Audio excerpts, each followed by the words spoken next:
You're about to enter into a new world of knowledge, curiosities, and high strangeness. This is a podcast of Straight Up Strange Productions. You're listening to Mysteries and Monsters. I'm your host, Paul Bestall.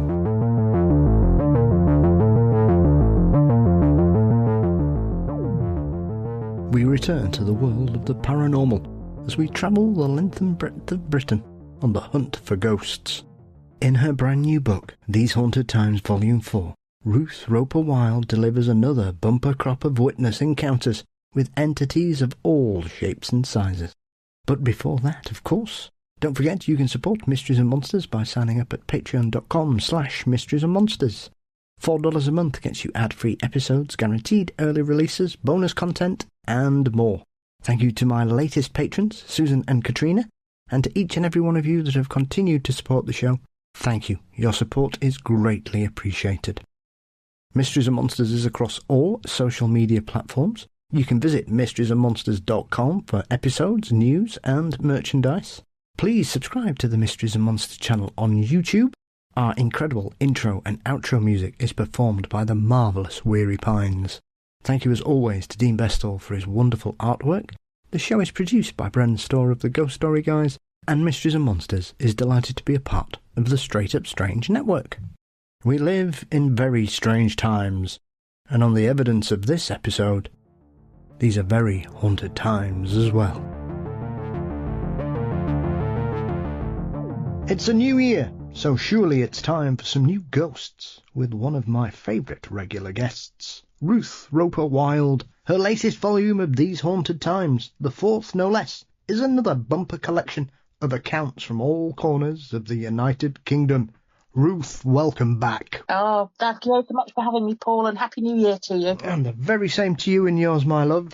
Yes, here you are, sneaking another book out before Christmas, making a run for those stocking filler items. Ruth, I think you deserve to be taking some time off at the beginning of this year, no doubt. I went a bit mad last year, didn't I, putting two books out in 1 year. But yes, it wasn't by intent or design. I was just merrily writing away, and I suddenly got a notification up on the computer that said, "You have hit the Google word limit." And I thought, I didn't even know there was a word limit. Apparently there is. So I ended up having to write 2 books because I was halfway through it. So I'm not stopping now. So I just split it into 2 and wrote 2 books at once. And that sounds so delightfully easy when I say it. But the reality of splitting it into 2 viable books where you cover a nice spread of England in both of them, and you have a nice mix of really, really good accounts and slightly weaker accounts in both of them, you know, and you're not sort of favouring all the letter A's in one account and all the letter D's in another account for town names. I had to create whole new databases to keep track of it all. It was a nightmare. I'm not doing that again. I suppose it's one of those things you don't really think about until it happens to you, that when you try and split a book, as you say, the easiest way to do it, Ruth, would be to go, right, well, this book's going to be A to L and the second book's going to be M to Z. But I know enough about you to think that you probably wouldn't have been happy doing something like that. No, because I would worry that anybody, say, who lived in Matlock, for the sake of argument, would think, well, there's no point me buying book A to L because I couldn't possibly appear in it because my town's going to be in the second book. And it just doesn't feel rounded to sort of arbitrarily split like that, sort of A to L towns, because I always put them in, you know, the alphabetical order of the town I'm covering, or, you know, or the location where the ghost is that I'm covering. And it would just feel wrong, I don't know, to put alphabetical onto it somehow.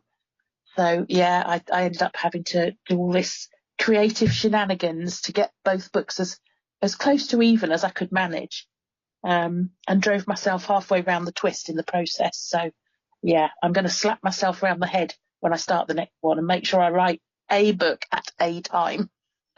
Yes, I would consider it character building, Ruth.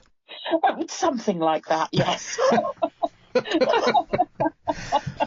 I suppose it's one of those situations when you look at your body of work now, Ruth, obviously this is the 8th book you've done, the 4th of the Haunted Times, as I mentioned in the introduction.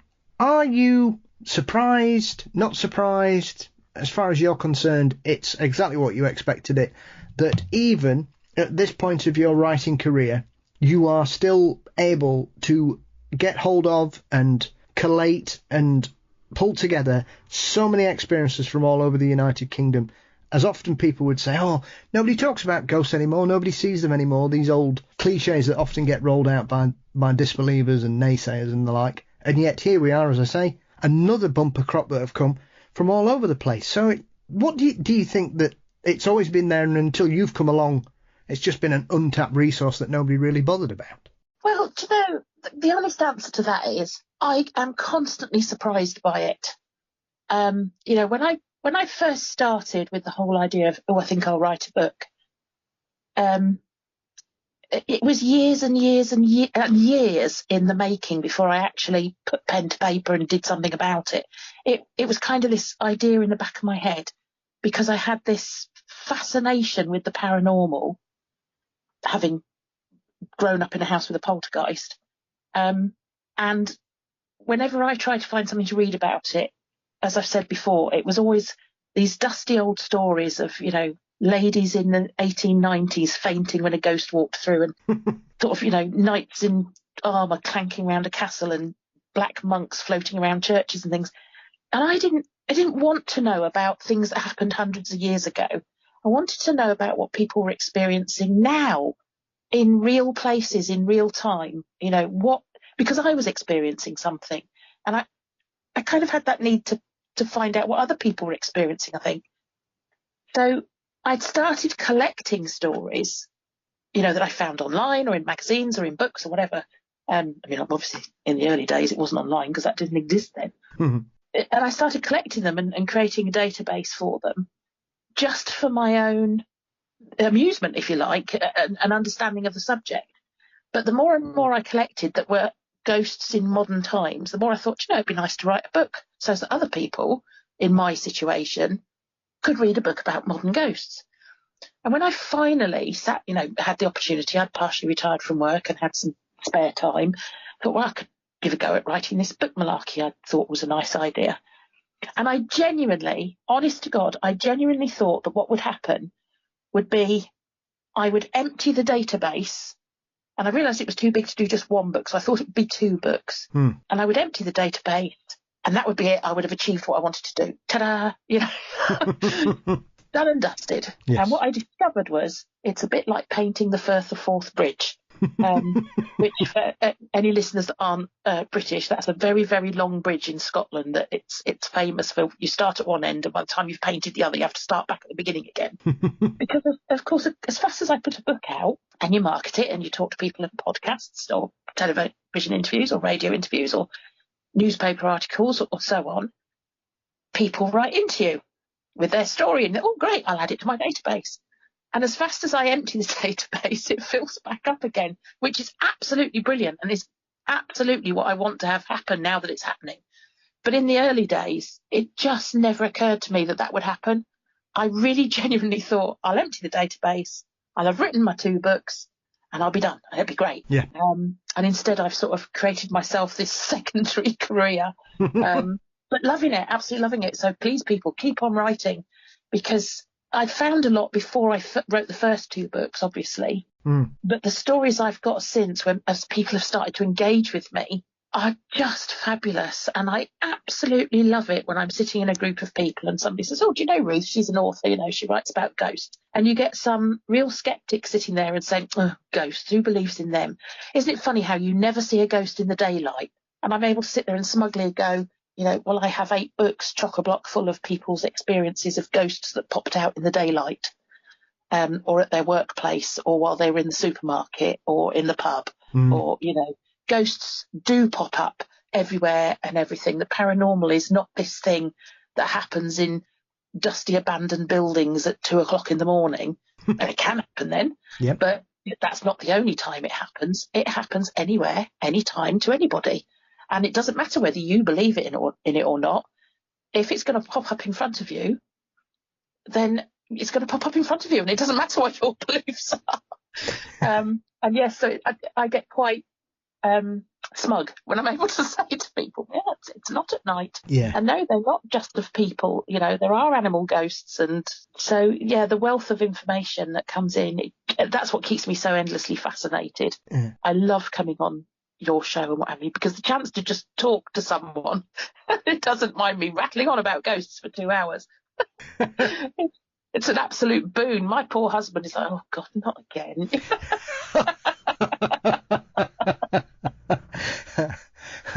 It's not just only skeptics that have these kind of cliches or beliefs. I was listening to a show last year when I was doing some research on a guest that was coming up, and one of the people interviewing him said, why do people only see Victorian dressed ghosts? And I thought, if you could say you know so little about the paranormal without saying you know very little, that was one of the prime comments I've ever heard. I couldn't believe that somebody on a paranormal show would have such a outdated and implausible reaction or belief in the world of the paranormal, Ruth. Well, I think the only thing you could say in terms of why is it only Victorian is when people try to explain the ghost was wearing something that was old-fashioned, they tend to refer to Victorian, I found. And that's because people generally, you, I, the general public, we don't have much knowledge about the history of fashion. So I couldn't tell you what people were wearing in the 1700s or the 1800s or 1600s or the 1920s particularly. You know, I'd have to look it up, sort of thing. So most people I know will tend to say it was Victorian when they just mean it was old-fashioned. It wasn't of a modern era. But to say that ghosts are only Victorian is an absolutely ridiculous statement. You know, I mean, I have got literally accounts of ghosts wearing anything you care to name. And I, you know, one of my oldest accounts is clearly somebody Bronze Age from the description. And my most modern accounts are clearly somebody sort of within the decade that we're talking about. You know, that the apparition was seen. So clearly somebody completely modern. And everything in between. You know, literally every period of history in between, I've got accounts somewhere of somebody seeing or hearing something from that period. So, yeah, to suggest it's all just Victorian is absolutely nonsense. Just crazy. Yeah. I think one of the strange things about when you think about fashion and trends, Ruth, and there's a really good way to do this, and I once did it and it made me chuckle, is that you can watch game shows on 24-hour telly here in the UK, and a lot of them will have an audience there, Ruth. And a prime example of this is Bullseye. Yeah. Now, bear with me. And I remember once watching an episode and everybody was wearing certain type of clothes, and I thought, oh, I bet this is about 1984. So I waited until the show had finished. And when the credits rolled, it was 1993.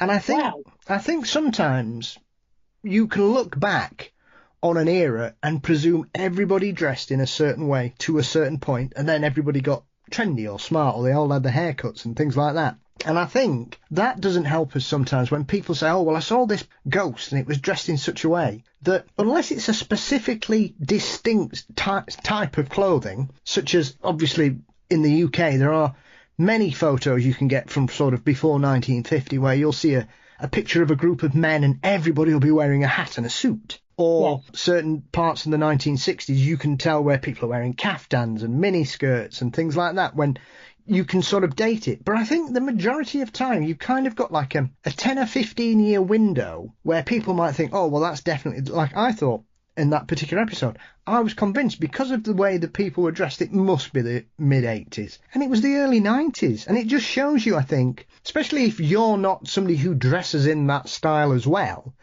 that often what you think it is, when you find out when it is, it kind of knocks you for six, because I was like 10 years out. I had no idea. And I thought, surely people weren't dressed like that. And they were. Well, it's a really good point, actually, because when you think about it, you know, you could say, oh, they were dressed in 1960s clothing, therefore they must have died in the 1960s. But actually, the 1960s fashion here in the UK anyway has sort of cycled round every so often, hasn't it? Yes. And it has a little rebirth, if you like, and for a little while it's fashionable again, and people might wear white knee-high boots again for a little while and hot pants, whatever, and it drops back out of fashion again quite quickly. So actually, you're quite right. Pinning down a ghost by what it's wearing is difficult enough in modern times if it's a modern ghost, but if you're talking about something dressed in much more old-fashioned, a long dress, say, then really I get particularly frustrated because you'll get an awful lot of accounts where it'll say, oh, Anne Boleyn haunts such and such a place, and it's known to be her ghost because, the sound of a rustling dress goes past and sometimes the swish of a green skirt. And I think, but in the 1,000 years that property has been standing that we're talking about, whatever castle it is or whatever, probably for 900 of those years, women wore long dresses. Yeah. And at some point, somebody will have swished down that corridor wearing a greenish coloured one more than once in 900 years, not just Anne Boleyn. So if all you've got to go on is a skirt and a swishing noise, you cannot assign it to an individual. No. Because there's such a long period when that dress was possible. But yeah, that takes away the fun of it being Anne Boleyn, of course. Well, as we've mentioned on a previous episode, there aren't many places Anne Boleyn isn't supposed to haunt. No. She's a very, very busy ghost. She is. She is. She's clearly got an Interrail card, I think, to get around where she needs to get to. She definitely must have. I think as well, Ruth, when you get to the point now where you've done so many books and you've collated it, when you're looking for a new project or you're continuing to build up your database, one of the things I've always wondered is, do you sometimes look at your database and spot a gap, or you see a well-known place and you think, well, I've only got one story from there. Why is that? Would you, or do you, go out and specifically target certain places and areas because you're lacking in reports from that area? Or is it a case of, well, if they come along, they come along, and I'll just fit them in where I can? It's definitely the latter. It's definitely, if they come along, they come along, and I'll fit them in. What catches my eye to make me want to start looking at somewhere is if I catch an account of somebody who's seen something within the last couple of decades there. Well, actually, last 3 or 4 decades, if I'm honest. I'm getting old. And then I'll start looking into it to see if I can find correlations. And if I find enough correlations, or if it looks interesting enough, it'll make it into the book, or into a book. But it'll go onto the database as soon as I find a ghost that's been seen within the last, or heard, or whatever, in the last sort of 3 or 4 decades. So that is really my criteria, is the time slot rather than location. But conversely, I do find myself deliberately avoiding certain places to write about. For example, Bluebell Hill. Yes. Because when you try to research that, and I did on one occasion because somebody had come up with a supposedly modern sighting. I'll explain why I say supposedly in a minute. But when you try and research it, it has been done to death in so many different ways, and distorted and talked about and misreported. And, if you do what I do and really dig into the story and look for the correlations, you begin to find these distortions, and you can see where one story has distorted into another and then been reported as if it's a new incident when it isn't. And particularly the one that turned me off completely in the end was, it was reported as, is this the Bluebell Hill ghost seen again in a blizzard? And somebody had taken a photograph in a stationary traffic queue, obviously to say, traffic is stuck in the snow on Bluebell Hill. And there was a vaguely humanoid shaped figure, insofar as there was a sort of head shape and sort of shoulders shape looming through the blizzard of snow on the central reservation. And I just looked at this picture and expanded it a bit and blew it up a little bit and thought, yeah, it's a motorway signpost with a round, it's got a round warning sign at the top and then a notification sign below. So seen sort of shadowy through the snow, it was vaguely humanoid figure. And it was getting reported as somebody's photographed the ghost. And it's like, oh, for God's sake. So there are some that I literally go, do you know what? That water has been so badly muddied over the years that I'm just not touching it with a barge pole, because trying to pick it apart and actually get real accounts of who's seen something on Bluebell Hill, which I'm sure there are. I'm sure it's a case of there's no smoke without fire originally, but it's just been picked and picked and picked and picked over so many times, and that now it's just a mess of Chinese whispers about what the original stories were. So yeah, I do avoid places, but I don't deliberately look for gaps, if you know what I mean. I just wait for the stories to come along that take my interest. I mean, I am surprised, and there was a very well publicised book that was released by a rather notorious television presenter prior to Christmas. That's all I'll say on the matter, shall we say. And I was amazed that the majority of the stories that were included in it were things like Borley Rectory, Berkeley Square, and so on and so forth. And I just thought, why do people still keep coming back to, especially those two as well, because Berkeley Square is just complete fiction from top to bottom. And it just amazes me. It's almost sometimes when somebody decides to get into the paranormal for whatever reason, or they decide that they want to write a book about ghosts in the UK, Ruth, there are plenty of researchers and authors out there who stick to specific areas, or they concentrate on a certain type of phenomenon. You are one of those people that has collected a wonderful range of stories away, as you were saying there, from the more notorious hotspots, that once you start looking into them, you're like, oh, this is just tall tales and urban myths all being mingled into one, and it becomes a real mess. Yeah. And it just baffles me that you think to yourself, how many times can you read the same reports about the same thing where nothing has happened for over, nearly 100 years? Yeah, what's interesting in that now, and this is exactly what started me on the whole I want to gather stories thing all those years ago, because it was reading that kind of endlessly regurgitated the same story. It's like, well, surely the paranormal is still happening to other people other than me. They can't all have stopped happening 100 years ago. Yeah. And of course, when you really properly delve into it, you find what I found, which is I dread to think how many accounts there are now across my 8 books. There must be hundreds and hundreds, mustn't there, of people's, at least, yeah. At least. I would probably suggest you probably touching 4 figures. I would say you're into the thousands, surely. I may well be. I haven't actually ever counted it, to be honest. But yeah, there's 8 books worth of people's own stories. This is what people who have actually got in touch with me, real people who have told me their stories. And some people are willing to engage, and I have a proper conversation with them. Some of them I meet in person and have an actual conversation. Some I do it over the telephone with and have an actual conversation. Others, it might be a correspondence backwards and forwards by email. Some of them, it's just a few brief text messages, and that's really as much as they're willing to engage. And that's fine, because people can be very private about their lives and what have you, and, not really want to talk too much about it, but kind of want to say a little bit. And I never try and push people for more than they want to say. Yeah. Because I just don't think it's fair, because I'm going to publish it. After all, they're talking to an author. They're not talking to a friend or a sort of, casual acquaintance interested party. They're talking to somebody who's going to actually put this out there to the world. Yeah.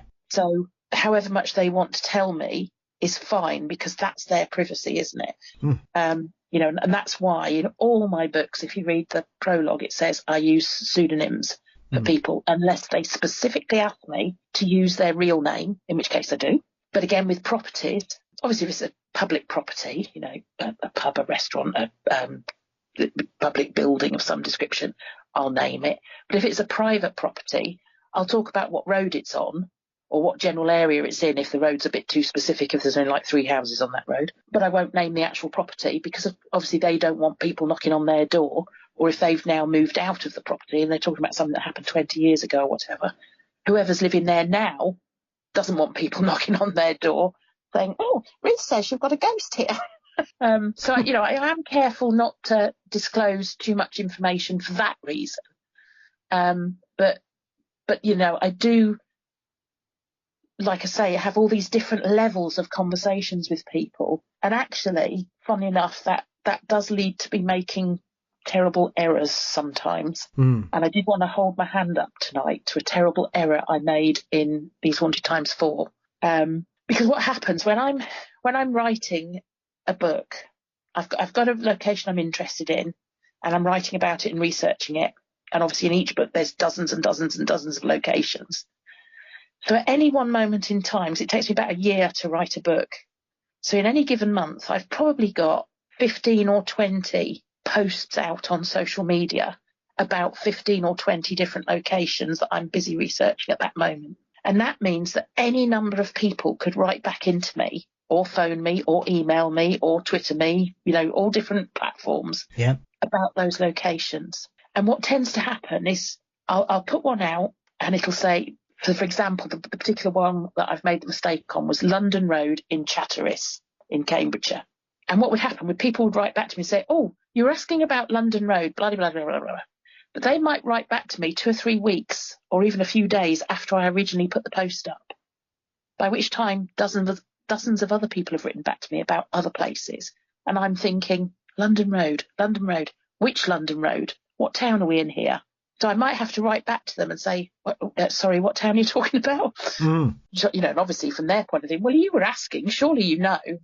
That's because you're not understanding that actually I've got lots of posts out at once. Yeah. But it also means that at any given time, I've got information for 15 or 20 locations coming in thick and fast from all sorts of different people. And occasionally I do cock up, like I did with this one, and I miss one, and it doesn't get in the book. So tonight I want to really apologise to that lady. She knows who she is because I told her I'm going to talk about it in the podcast tonight. But I'm really sorry I forgot to put Stanley in the book, Stanley the Ghost. And I'll explain why. So I'd originally got the story of a haunted house on London Road in Chatteris because somebody answered me about a post about a different location and said, don't know anything about that, but I know about a haunting somewhere I stayed once. Absolutely interested in that. On the database it goes. Talk to me about it. So this was a chap we'll call him Phil, and he told me that around about 1994 to 1996, he was seeing a lass who lived in this house on London Road in Chatteris. Now, the house she lived in was one of these really old properties that had been renovated over the years and split into flats inside. So it retained the original structure of the old house and some of the, sort of cornice work and plaster work and so on. But inside they'd sort of added walls and corridors and things to make it split into flats, if you know what I mean. And Phil's girlfriend lived in one of these flats. They hadn't been seeing each other that long at the point that he was staying with her when she lived at this flat. So when he did stay the night, he slept on the couch in the front room. And he found that he never slept very well when he stayed over, because at around 2 o'clock in the morning, he'd be woken up by the sound of children playing. Now, his girlfriend did have 2 children, but it clearly wasn't her 2 that were up and playing. The noise was coming from somewhere else in this big old house, and he could hear sort of the sound of children singing and sometimes even like a baby crying. And to him, it sounded like it came from the flat that was right at the back of the house. Yeah. And it kept waking him up. And he mentioned it to his girlfriend, who said, well, it can't possibly be. The guy that owns that flat at the back of the house is a much older gentleman who doesn't have young children anymore. And anyway, he's often away, so he's often not there. And the flat's empty. So I don't know what it is you're hearing, but it's not anything real. So that was the story that Phil had given me. So I went out on social media, as I do, and I asked in Chatteris, has anybody got any experience of ghosts on London Road? Again, careful not to mention the actual house. And another lady wrote to me and said, we'll call her Rachel for the sake of argument. So she wrote to me and described that she'd lived in a property from 2018 to 2020, so some 2 decades later. But from the way she described the property, I'm pretty sure it's the same property, because she also described an older building that had been, converted into 3 flats, very, very similar sounding. So I'm pretty sure it was the same building. And she lived in there for the 2 years, and she thinks that her flat was where the servants' quarters might once have been, which would have been at the back. Now, she and her partner, she tells me, would be sitting in the lounge sometimes, and one of the dog's toys would suddenly and inexplicably just roll across the lounge floor on its own. Even though the dog was nowhere near it, they were nowhere near it, the floor was perfectly even, and there was absolutely no reason for the toy to have set off moving across the floor. Yeah. Other times they'd be sitting there, they'd hear footsteps on the stairs when everybody was tucked up in bed, and the lights would often trip out on the fuse box. And her youngest daughter, crucially, would say that she spent her time playing with a little boy in her bedroom, who she described as wearing a dress with a big collar. Oh, right. Yeah. So her daughter called this little friend of hers Collar because of this big lacy collar he wore, and would often talk about playing with her friend Collar.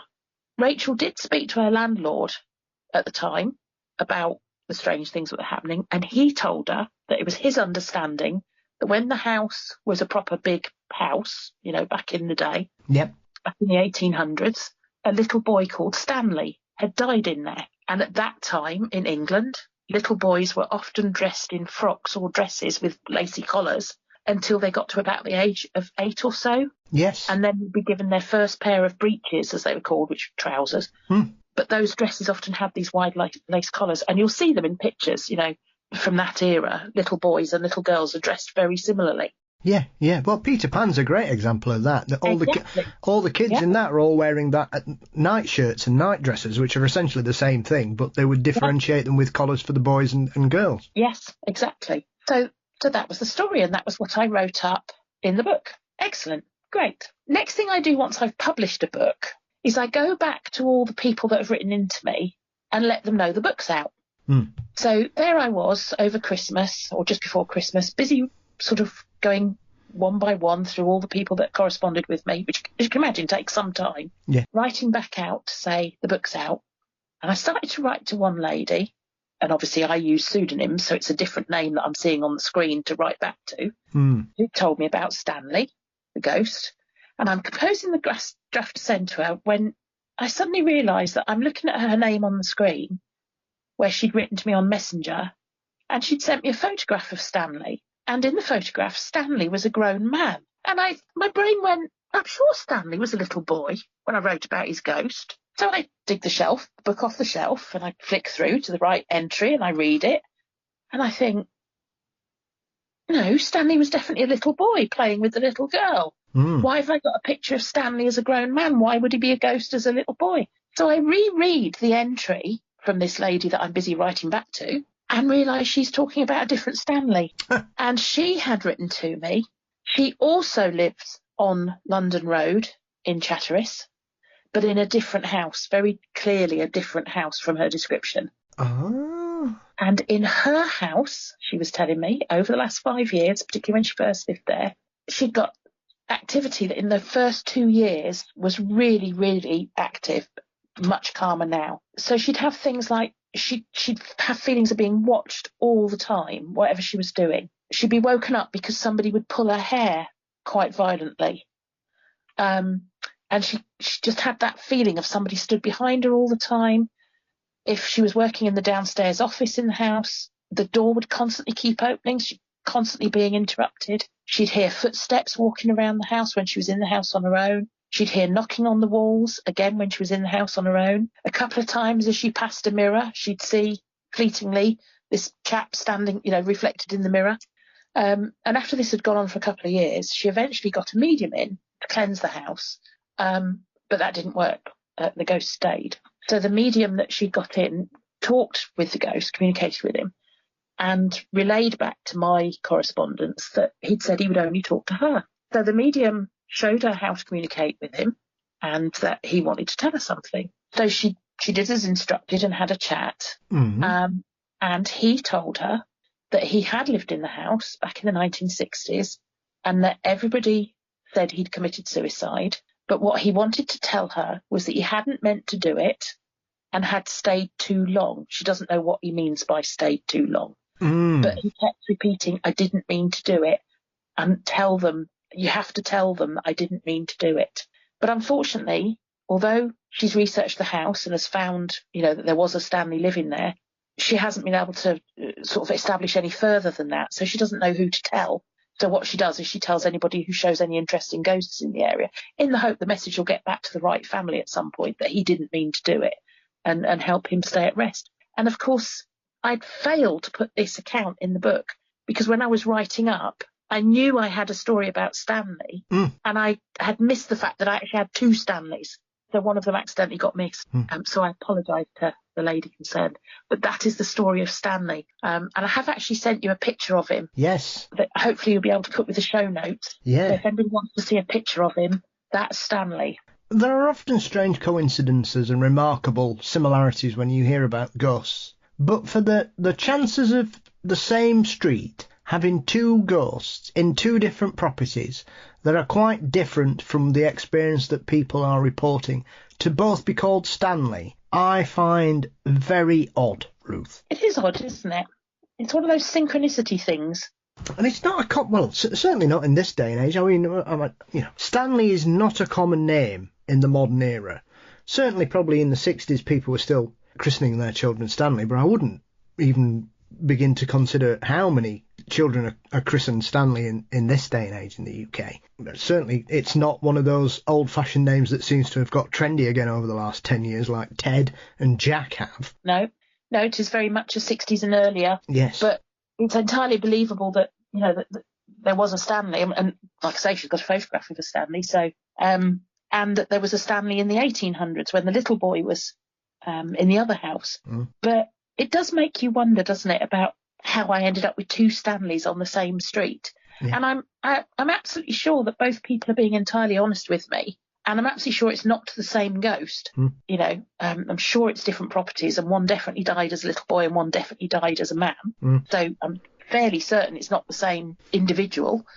And yet they both end up on my desk all these years later, just by the power of social media, really. But even by that, there's still a heck of a coincidence, because when you think of the proportion of people that are alive today, and then the proportion of those that live in Chatteris or have lived in Chatteris and know anything about London Road in Chatteris, who happen to also use social media, who happen to also see my post, if you drew that out as a Venn diagram, the interlinking bit would be tiny, wouldn't it?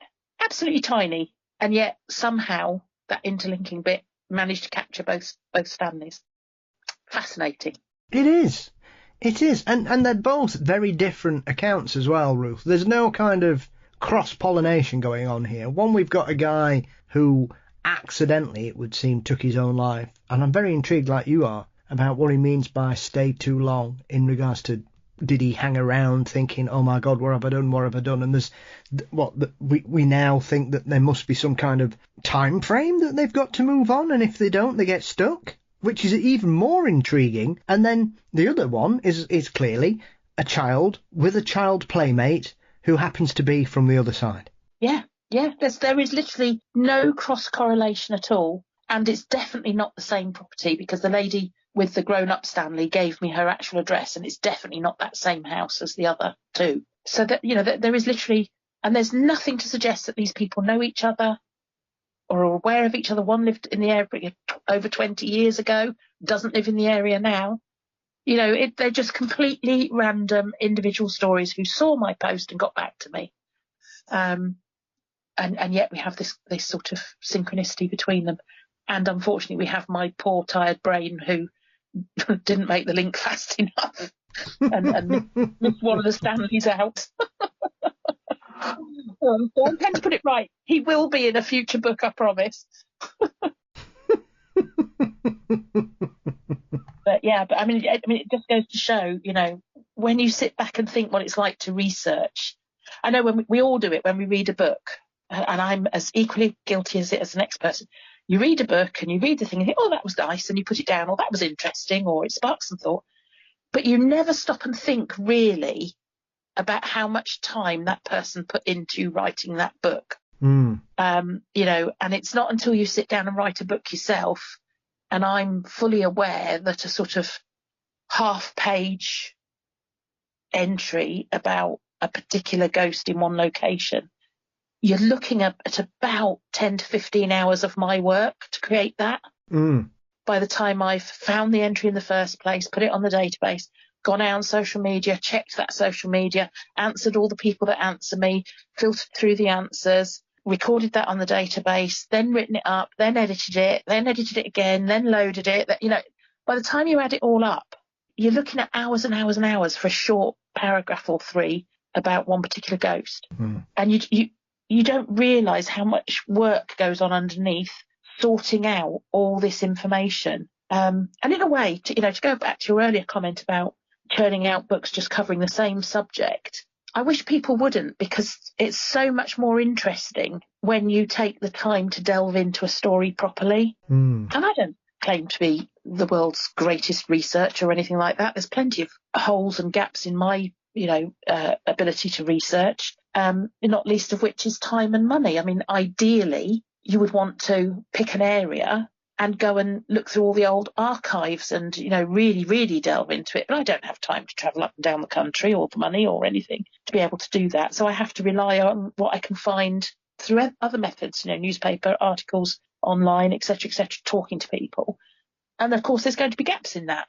But at least there is an effort to patch it all together, and come up with the correlations.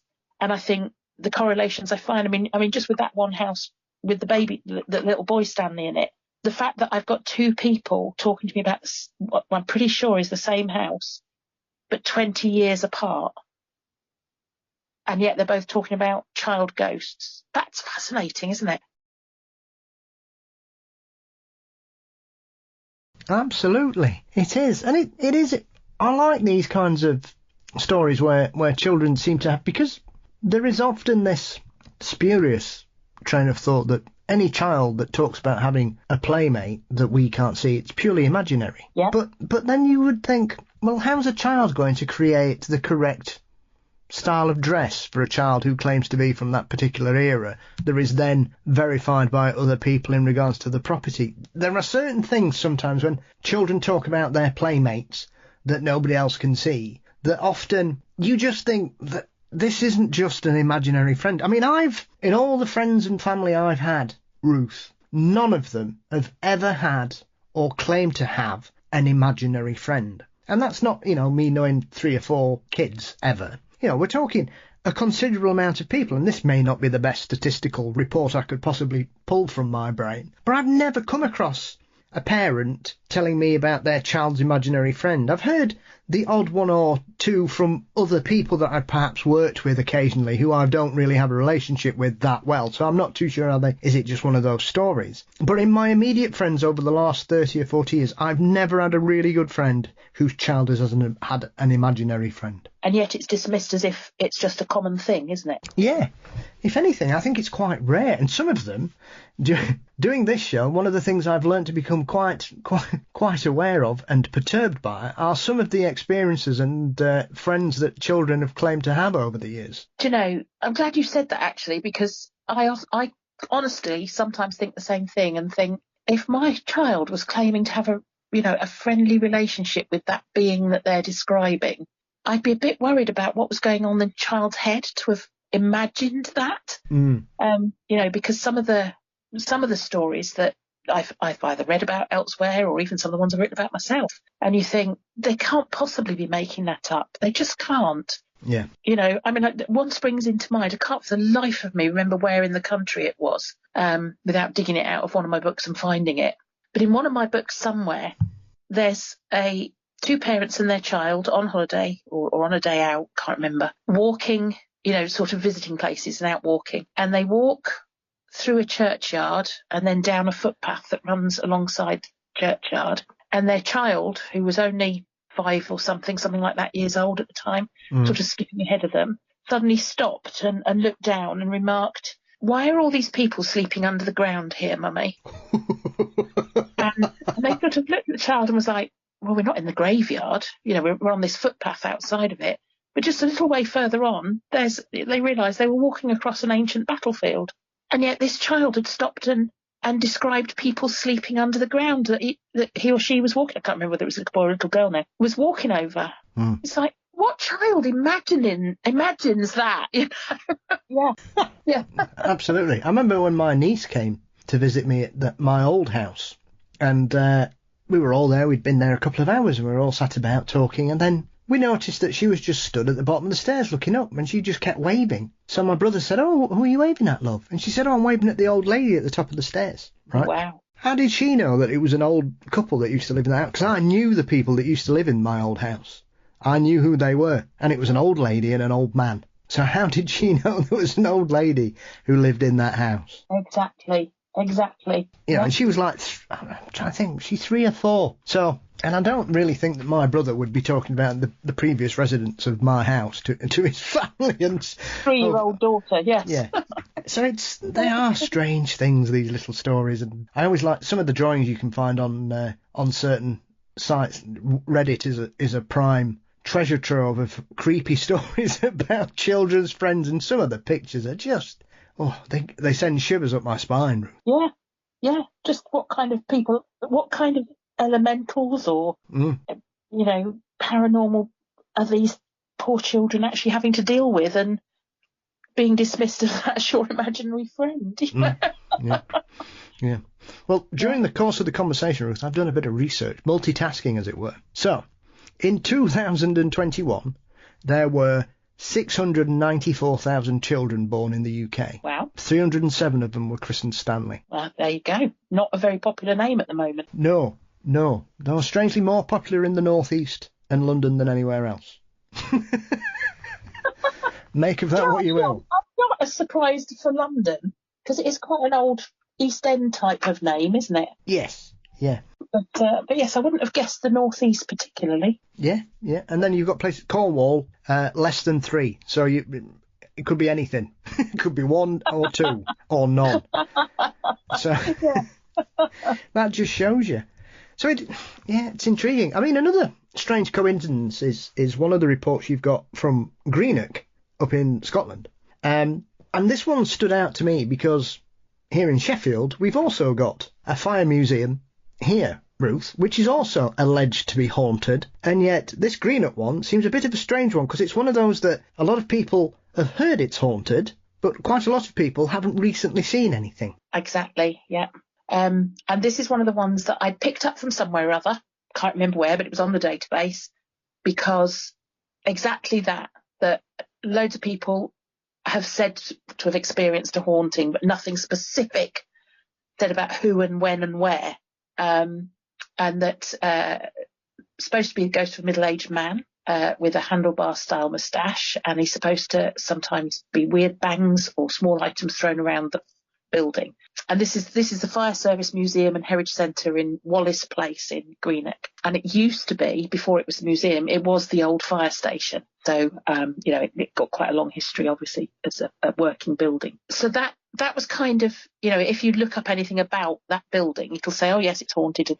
But it doesn't give many specifics, but kind of hints at it's modern. It's not an age-old clanking ghost. So I'd done what I usually do, and I'd put something out on social media, and I did get a couple of people write back to me, and one of them said that she used to work in one of the offices that was on the top floor there. She actually worked there for several years, and their main officer in charge, the council officer in charge of them all, had warned all the staff that the building was haunted.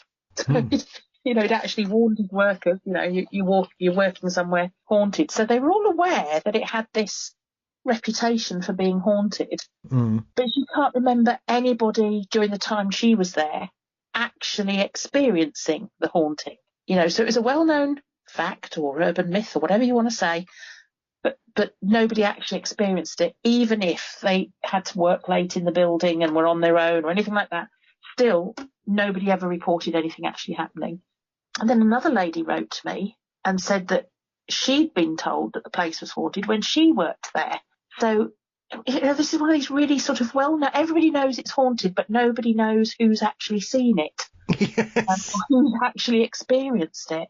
So she'd been told that it was haunted, but she'd also been told that the council offices nearby were haunted, because they're sort of all on the edge of this same little area in Greenock.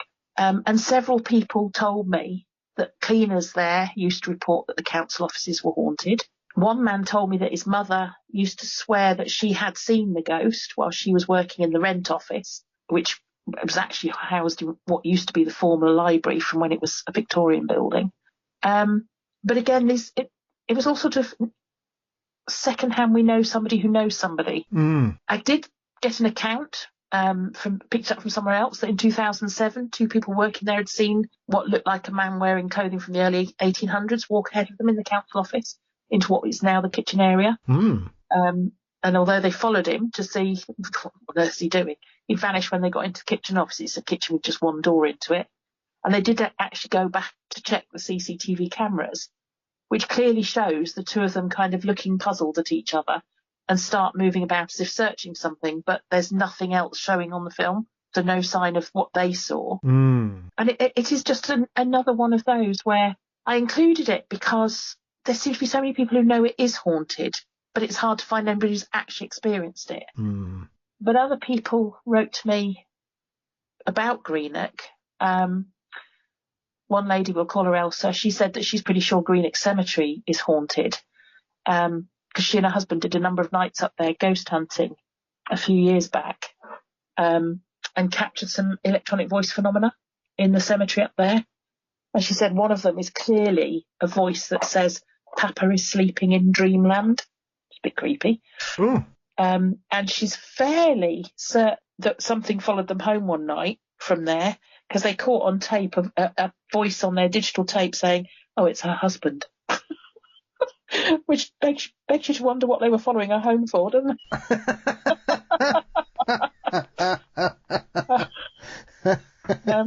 So, yeah, it seems quite likely that, Greenock Cemetery could well have some hauntings by the sounds of it. Well, I mean, this is often one of those things, I think, these days, because I don't know whether it's me, Ruth, or it seems to be a very old-fashioned kind of train of thought or belief in the paranormal, but we don't really seem to get many stories about haunted graveyards these days, and I've often battled with myself internally about the potential for a graveyard to be haunted, because often people will say, well, why would it be haunted? Because nobody dies there. Well, I'm sure we could find some examples of people that have passed away in graveyards or been found passed away in graveyards over the years, and obviously certain areas that instill a great sense of grief and loss can have an effect on people that unfortunately could cause them to pass away, it would seem. But it seems to be something that people used to believe 200 years ago, that a lot of graveyards were haunted, and we don't seem to get many of these stories anymore. Is that something you've noticed, and it's quite rare that you get something like that somebody talks about a haunted graveyard? I think I've got a fair few smattered across the books, to be honest. Hauntings in graveyards. I think I do still get a fair few of them. But you are right that I get a lot more that are just kind of old legends or old stories with no modern correlation that I've found so far to go with them. So I've got an awful lot on my database that aren't yet in the books because I haven't managed to find any correlations yet.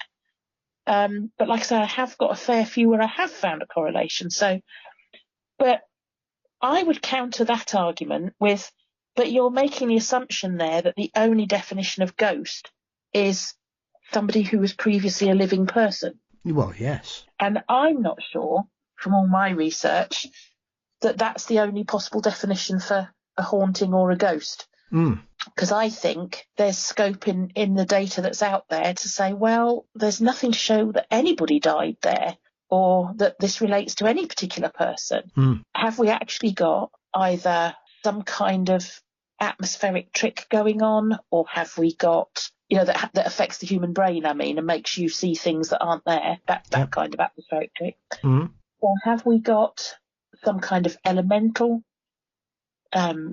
being or entity or something? Have we got some kind of time slip type thing going on? Have we got, dimensions crossing over going on? There's all sorts of possible other things that you could describe as a haunting or a ghost, not just it has to be the spirit of a dead person. I think the term itself has become too widely used to describe a number of phenomena, is what I'm saying, really. So I think it's entirely possible that graveyards may or may not be haunted, depending on what you define haunted as. Yep. But also on top of that, I do have quite a few that are in graveyards that would seem to be actual, people, as opposed to anything more weird. Yes. So, yeah. And again, that's where I go off down my rabbit holes about what actually is a haunting, you know. Yeah. Well, yes, of course. Of course. I mean, even as I was saying that to you, Ruth, I was thinking, actually, it's probably been loads of people over the years buried alive. So probably it's quite a few. Well, it's a horrible thought, but it's probably very true, isn't it? You know, when we look back at some of the cases that we hear about, even in this modern era, there are still people that have been pronounced dead who suddenly wake up in the morgue, or in the ambulance or a hospital where they've been signed off and said, yeah, that person's passed on, and then they suddenly come round. So we only need to look at some of the medical conditions that we're aware of these days that 200 years ago people wouldn't have had the first idea what was going on with some of these people who passed into heavy comas or whatever, or certain things, Ruth. Yeah. That why wouldn't they, sadly? There was actually a fashion at one point in our history, wasn't it? I can't remember, was it early Victorian or late Edward? At some point in our history there was a fashion of being buried with a bell attached to your, like a string, attached to your finger that ran out of the grave and up the gravestone and onto a little bell attached to the top of the gravestone. Yeah. So should you wake up and find yourself interned, you could ring the bell for help, which tends to suggest it must have happened to some people that they were buried alive. But there's somewhere else, isn't there? And I can't for the life of me remember where that is. There's a whole graveyard where there was either some sort of subsidence or flooding damage or something that meant a load of the graves got exposed. And when they were trying to sort of sort it out and reinter them, they discovered that a whole load of the coffins had scratch marks on the inside. Yeah. And it became known as were they vampires? Were they, all sorts of stories about it, ghouls, demons, but, also actually, was there an era in history when a whole load of people got buried that weren't yet ready to be buried? So there's some very ghoulish possibilities around that, aren't there? Yeah, yeah. It's one of those phobias that not many people know. As with anything that people may be afraid of, it is an actual phobia. I think it's taphophobia. Is the fear of being alive, which I think comes from the Greek taphos, which means grave.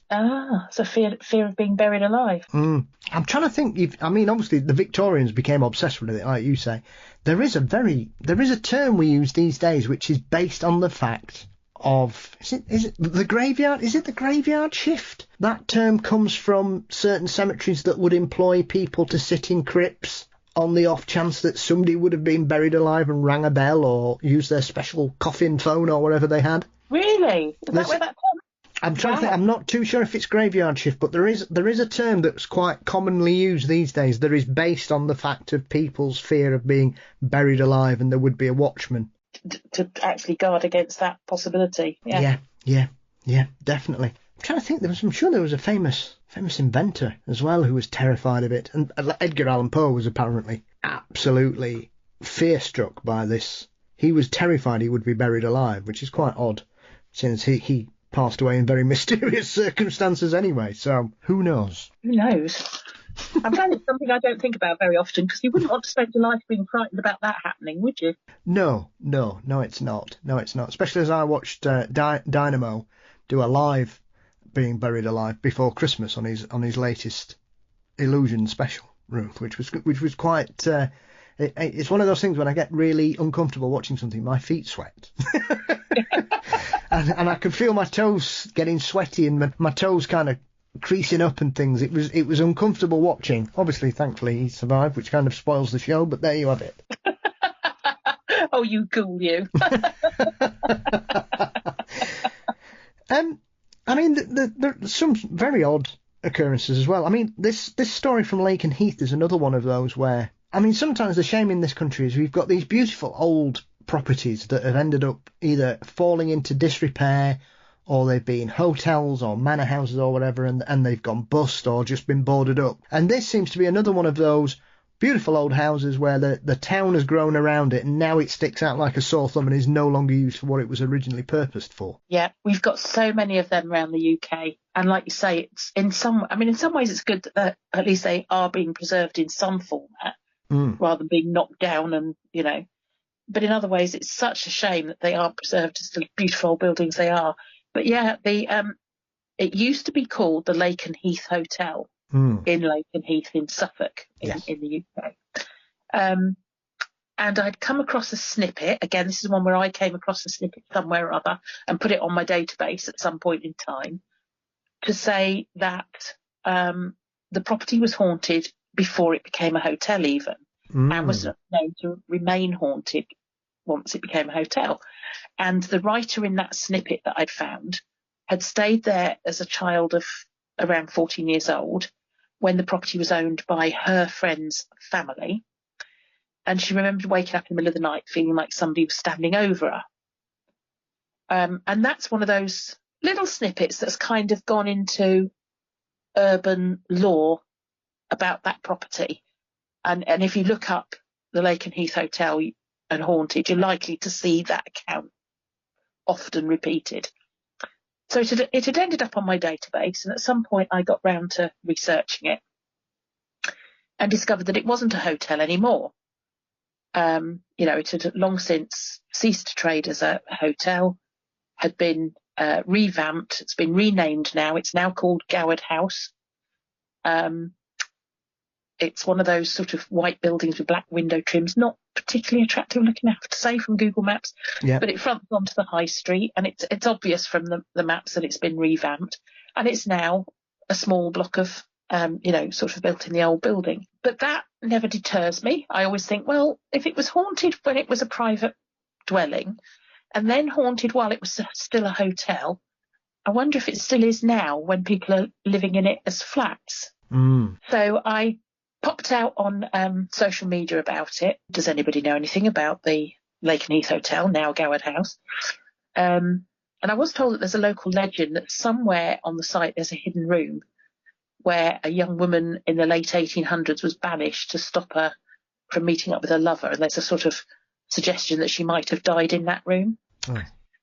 But then one person wrote to me and said that she lived at the hotel when it was a hotel many years ago, and she was absolutely sure that it was haunted when she lived there, but she didn't give me much more detail than that. And this is one of the ones where she obviously didn't want to be pushed for more details, if you know what I mean. Yeah. But I never let that deter me. I always think, well, I'll still get it down for posterity because it might add up to future correlations, And several other people also responded to my post and said, yeah, they all had heard it was haunted. It was known to be haunted, but none of them actually had an actual first-hand account that came forward, apart from one nice gentleman who wrote to me and currently lives in the flats. And at the time he wrote to me, which is a little while ago now, but at the time he wrote to me, he'd lived there for a few months. And the very first night he stayed there, something tried to pull bedclothes off him. And he just, he woke up to literally his duvet or blanket, whatever, being yanked off him, and he was sleeping alone. And he says, I told them to clear off and leave me alone. And so far they seem to have complied, was how he put it to me. I just thought it was absolutely fabulous, waking up in the middle of the night to discover yourself being, disturbed by a ghost yanking at your bedclothes. Just go, get off, go away, and go back to sleep. Fabulous. But he told me that, because obviously I said that's amazing, weren't you scared, sort of thing. They said, well, he grew up in a house next to a cemetery, and they frequently had ghostly visitors there, which is interesting because that was, again, from a cemetery, you see. But so he isn't bothered by the thought of ghosts at all because he kind of grew up around them. So having been woken up by one in the middle of the night, he just told it to clear off. They were all so easy to get rid of, eh?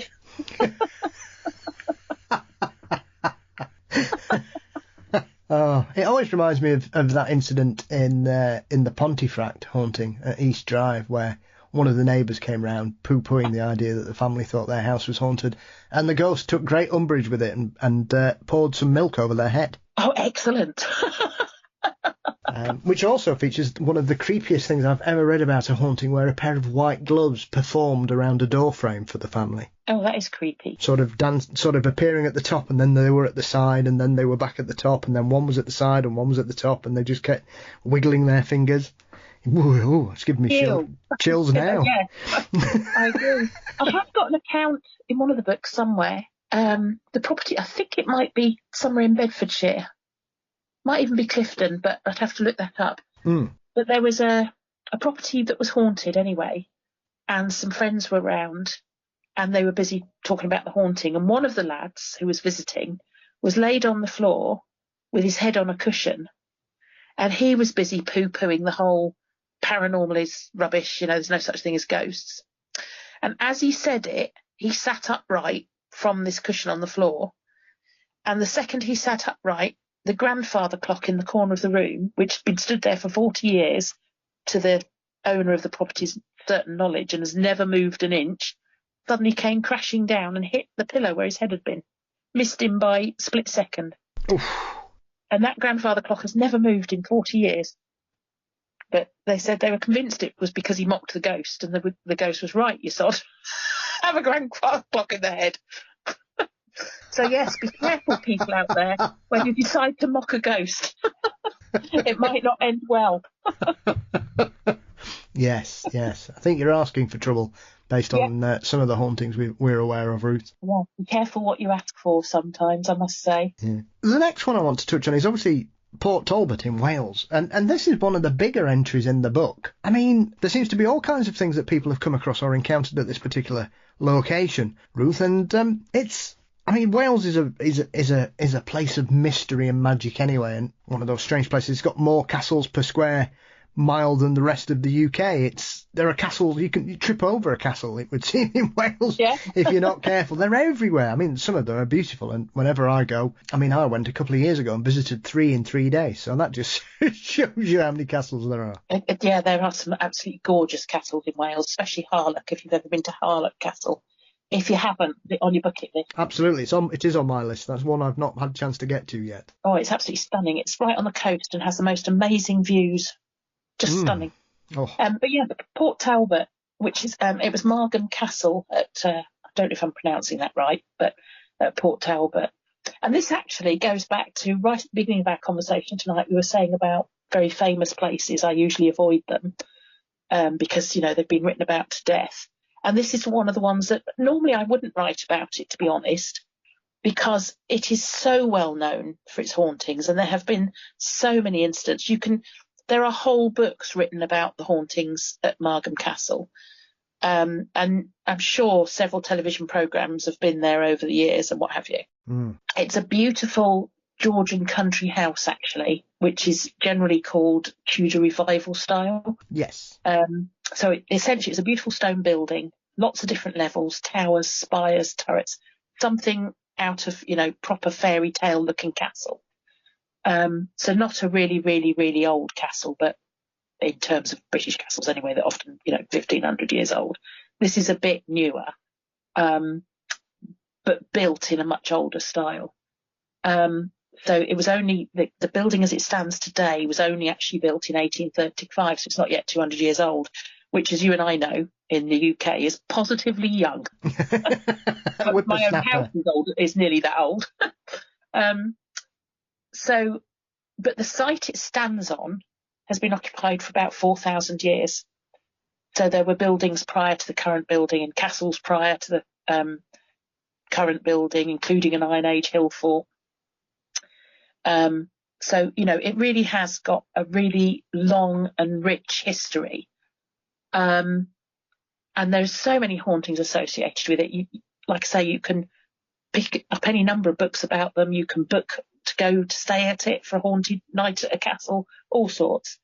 And the most commonly cited ghost is Robert Scott, who is the spirit of one of the castle's gamekeepers from over the years, who was supposedly murdered whilst trying to stop a poacher on castle grounds.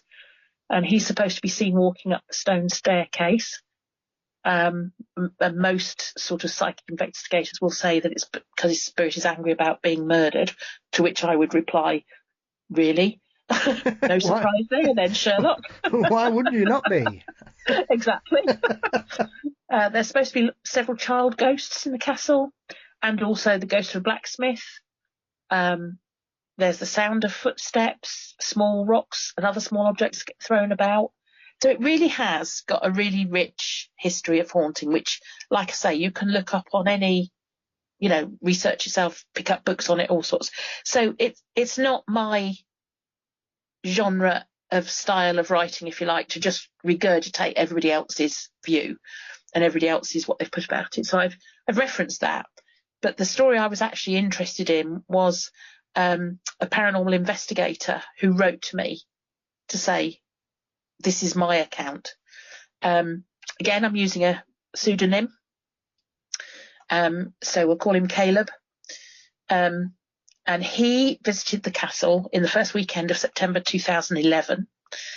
And he was going there as part of a paranormal investigation of the castle with a group of other paranormal investigators. So they're there specifically to do a ghost hunt. It's one of these overnight ghost hunts. So they set up their pieces of equipment all around the castle and settled down to their night of ghost hunting. They were holding seances. They tried using Ouija boards, various other equipment, trying to get responses, trying to get, something to happen. And it was apparently quite a quiet night. Not much was happening, which for anybody who actually does ghost hunting will recognise that's the truth of it, is you spend a lot of hours watching nothing happen, for, maybe one little glimpse of something, if you're lucky. These television programmes which shows things, every 2 seconds, it generally is never like that in real life. No. Occasionally it is, but generally never is. So, at one point during the evening, obviously, he has the call of nature, needs to go to the loo. The toilet block was actually in a modern built toilet block, which was outside the actual house itself. And one of the lady investigators also wanted the loo. So they went together because obviously it's the middle of the night, it's dark, it's spooky. They're in a haunted location. Yep. Not surprisingly, they want a bit of company to go to the loo together. So they walk down to, out of the building and across to this purpose-built block. She goes into the ladies' loos. He goes into the gents' loos, obviously. He finishes his business, finishes his ablutions in there, leaves the toilets. Outside, he finds the lady investigator stood waiting for him. And she says, who are you arguing with in there? What were you arguing about? And he sort of looks at her, puzzled, and said, I was the only person in there. I wasn't talking to anybody. I didn't say anything. And he said she really did seem quite concerned for his well-being, because she said, but I heard two men arguing in the toilet. I could hear you arguing. And he had to really assure her, no, honestly, there was nobody else in there. I never said a word, and I never heard anything. There was no noise while I was in there. But she had clearly heard two men arguing and had actually even sort of thought, should she go in and see if he was all right? But, gents' toilets and all that.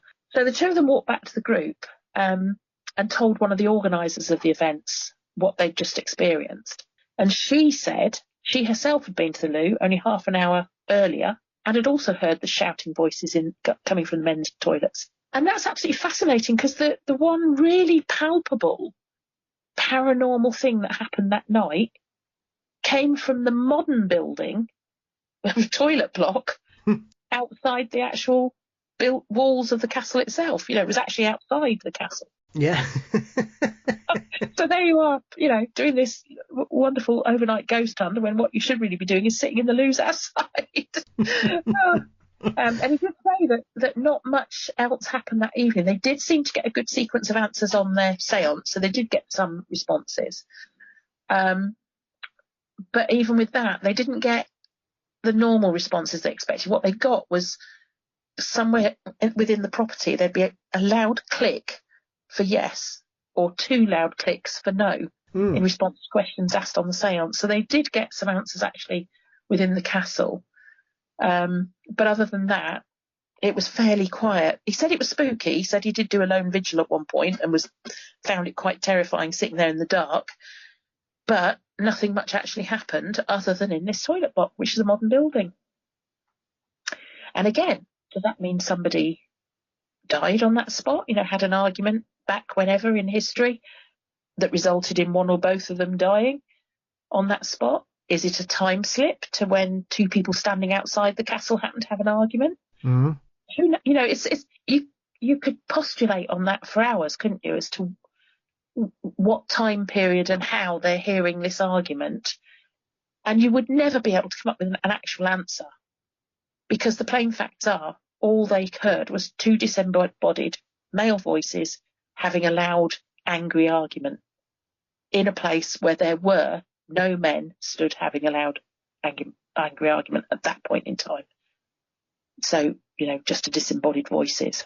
There it went. Mystery. I mean, reports like that are always quite interesting because you can tell by the tone of the voice, you can hear what the intention of that conversation is, Ruth. Yeah. But you can't hear what they're saying. Yeah. And I think they are some of the most wonderfully frustrating encounters people can have, because there are so many of these where people say, well, I could hear voices, I could hear a woman's voice, I could hear a man's voice, I could hear people shouting, I could hear people arguing. But very rarely can somebody distinguish what is being actually uttered. They just know somebody's talking. Yes, they can just hear that murmuration noise that voices make. Like if you stood in a crowd. Yes. And you can hear voices around you, but you can't pick out any one sentence. It's that kind of noise, and yet it's a singular. They're hearing perhaps two people talking or one person talking, but like you say, they can't make out the actual words. And that seems to happen a lot.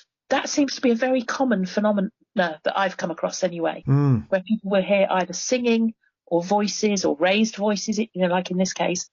But like you say, they can't hear what exactly is being sung or said or shouted. They can just hear the voices. Curious, why? What's the reason behind that? Yeah, it's almost as if it's almost as like sometimes they're in some kind of envelope or a bubble or something, and it can't quite get through clear enough for whoever's witnessing the experience. Yeah, I think that's one way of looking at it, and I often think that fits what's being described. I sometimes wonder if you look at Old English legends and myths and lore, and you talk about the Fae or Boggarts or whatever, they are forever trying to lure people by sounding like something. And I sometimes wonder, is the reason that there aren't any actual words because it's something trying to sound like people but isn't actually people? That's why there's no actual words. And that's another possibility, isn't it? Yeah. Or, like you say, is it because it's in some kind of bubble? Or is it because it's in a different time era and some of the sound gets through but some doesn't?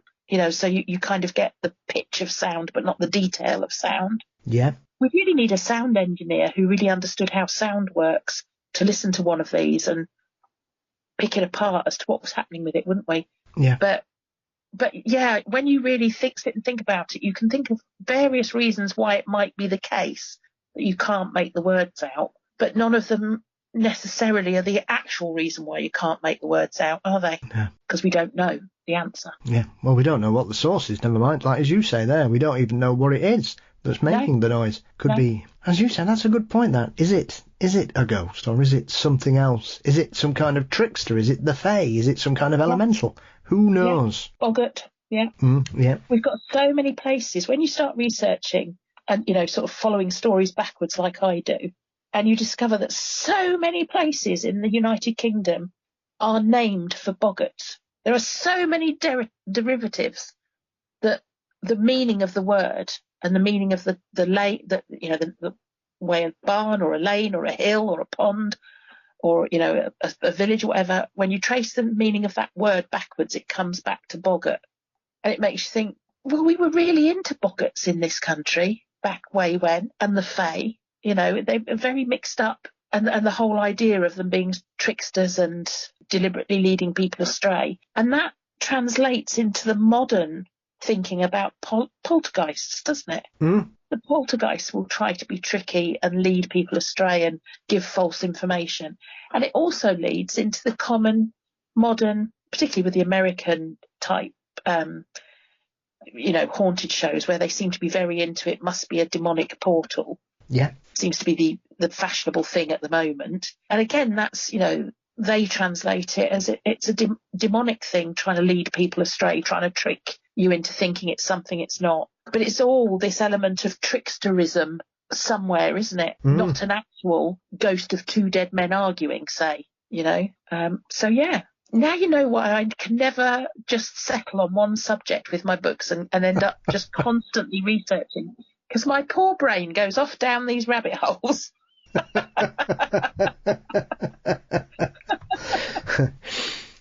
Well, I know Simon Young, the folklorist, has done several investigations into this, and I think he did a book a few years ago, it might be as long as 10 years ago now, where he went and tried to look at places in the United Kingdom that were, modern names were derived from boggarts, or places where boggarts and hobs were supposed to live. And it's amazing how many change up. A lot of them have changed to things like boggard and hobs and hobwell and things like that. They're all based on old traditions or beliefs of people in that particular area, that something used to live there. Yeah, there's so many of them when you delve into it. And, you know, if there's villages named that way, there's woods, there's bridges, there's standing stones, there's streams, barns, you name it. There are things named after elemental boggart type beings.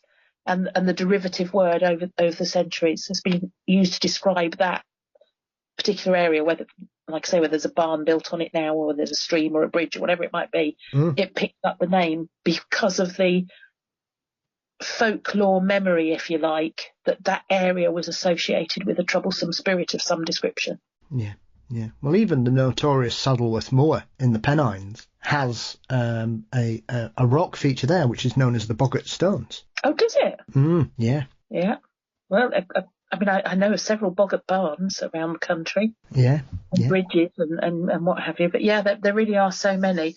And again, you know, at the time that they were named as such, way back when, that was the current modern interpretation then as to what people were no doubt experiencing. These days, we might call it a poltergeist, or we might call it demonic portal, or we might call it a haunting. But we're still talking about something trying to trick you into hearing a sound, aren't we? You know, I mean, even, you know, some of the well-known hauntings are said to have voices that try to make you believe you're hearing a child or whatever. And yet a medium will come along and say that's not a child speaking, it's actually an adult male or whatever. There's still that trickster element going on, which will lead you to, well, why?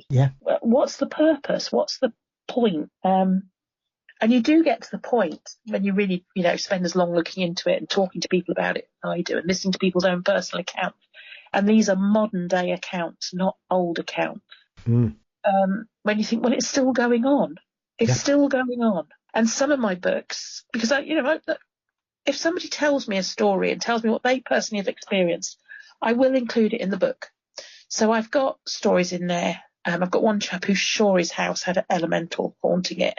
And when he finally found somebody that worked out what it was, because for a long time, he, was told he had a poltergeist. When he finally took the action that a person who was knowledgeable about, sort of the myths and legends of the UK and what an elemental might want, that they got him to plant certain trees in his garden, and that was it. All the activity stopped overnight. Everything went settled back down. All these awful things that had been happening in his house all stopped. Whatever it was now happy because it had the trees in the garden that it wanted. and again, it's that it's still happening. I've got another account, and this is actually from my cousin.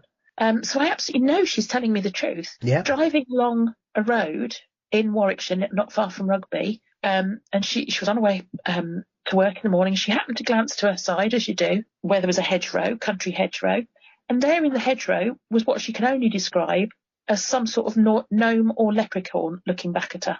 Plain as day, whizzed past it in the car, and it was moving. It wasn't a statue or a, figurine or anything. It was moving, but it had looked at her as she looked past. It turned its head and looked at her. And she was left thinking, what the hell did I just see? What the hell was that? Makes you wonder, doesn't it?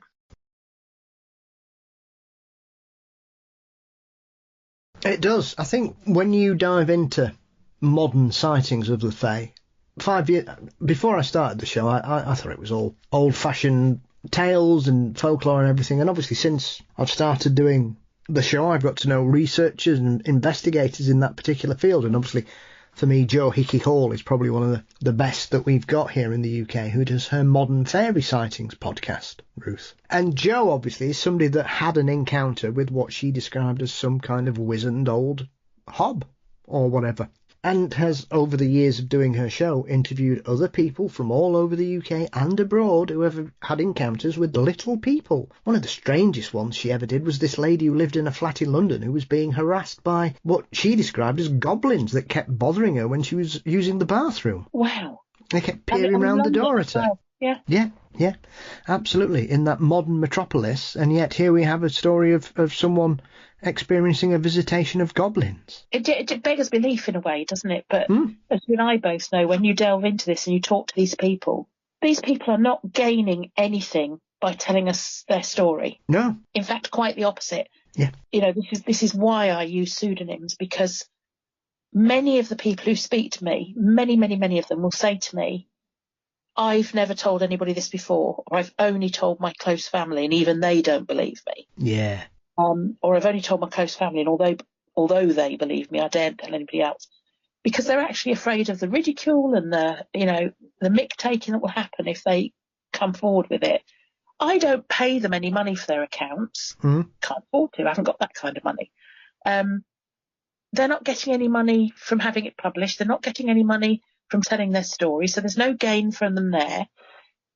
I'm using a pseudonym anyway, so even if they're looking for their 15 minutes of fame, well, they're not, because they're wanting me to use a pseudonym. You know, with everybody I talk to, I say I'm going to use a pseudonym unless you ask me specifically not to. And I would say that 99.5% of them say, oh, yes, please use a pseudonym. So they're not looking for their 15 minutes of fame. They're just trying to make sense of this weird thing that happened to them one day, you know, and for some people it only ever happens once in their lifetime. For a lot of people it never happens at all, and for some of us it happens more than once in our lifetime. Quite what the reason behind that is, I don't know, but you know, I've certainly seen more than one thing in my lifetime. Is that because I have an interest in the subject, so I'm looking actively for it? I suspect so. I think there is some truth to that old adage that the more you look at the paranormal, the more it will look back at you. Yes. I think there is some truth to that, because certainly, you know, the more research I do, the more I find myself aware of what's going on around me. And I become aware of more synchronicities and little weird things and little glitches in the matrix, if you like. Yeah. That you think, huh? And you know, I actively go ghost hunting, so I actively go to paranormal, you know, supposedly paranormally active places. And obviously at times I experience things at these places. I spend a lot of time sitting in the dark bored, but at other times things happen, you know, and you see things or hear things, you know, or an object moves or whatever it might be, or answers questions. And it does leave you thinking, well, whatever belief structure you care to place on that, you can't take away the fact that it happened. Yeah. And it's the same for all these people. So in all my books, when people read them, you'll find that some of the entries are really long and detailed because the person told me a lot about what happened to them. Yeah. And others are really short little snippets because the person kind of wanted to get it out but didn't want to talk about it too much. And I've respected that. So you've just got a short snippet to read, because to my mind, it's more important to put what they're willing to say and what actually happened. I never embellish it or add to it or try and sex it up in any way. Yeah. What they tell me is what you see on the page. And if that's really short, then it's really short. Yeah. You know, because I think it's more important to be truthful than to just try and make something commercially sellable, if you like, by sexing the story up. Yeah, and it's an honest interpretation of that person's experience, Ruth, whether that, as you say, whether it's 4 pages or 4 lines. For them, it may just be as cathartic. Yeah, exactly. It's how much they wanted to say, how much they wanted to get off their chest. And you know, and just sometimes, you know, I do live talks as well as podcasts and interviews and things. I'm doing one tomorrow night, funnily enough. So I'll be there, you know, with a live audience. And just occasionally, one of the people who's been a witness in one of my books will turn up to one of my talks to listen to it.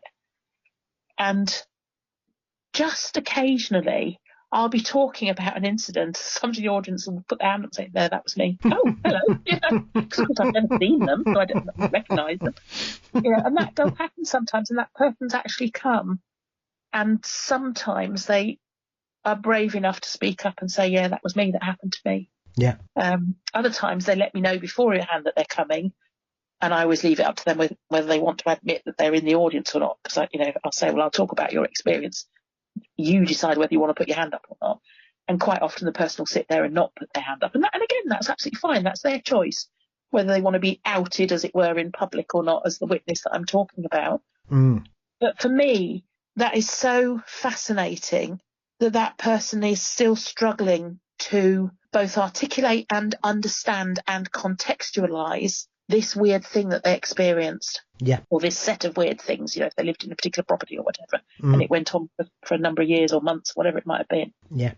These people are experiencing it. They're having to deal with it, just like I was when I was a kid and we had the poltergeist. Yeah.